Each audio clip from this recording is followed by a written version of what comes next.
இப்படிப்பட்ட பொல்லாத உலகத்திலே நாம் வாழ்ந்து கொண்டிருக்கிறோம். நமக்கு யாருதான் பாதுகாப்பு, அல்லது யாரை தேவன் அக்கினி மதிலாக இருந்து காப்பாரா? இதை குறித்து சிந்தித்த போது ஒரு அற்புத வார்த்தையை தாவீது சொல்லுகிறான், கேட்போமா? சங்கீதம் 119:95. துன்மார்க்கர் என்னை அழிக்க காத்திருக்கிறார்கள், நான் உமது சாட்சிகளை சிந்தித்துக் கொண்டிருக்கிறேன்.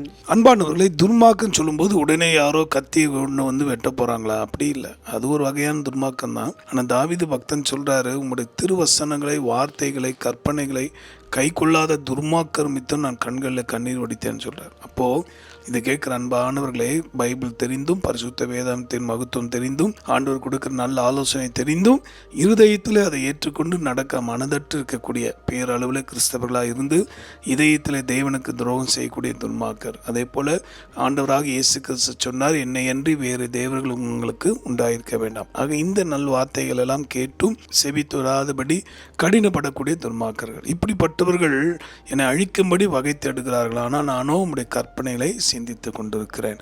இந்த அனுபவத்தை பெற்றுக்கொள்ள ஆண்டவரிடத்தில் கேட்போமா? நீங்கள் எந்த சிந்தை கொண்டவர்கள் என்பதை சேனைகளை கர்த்தர் நன்கு அறிவார்.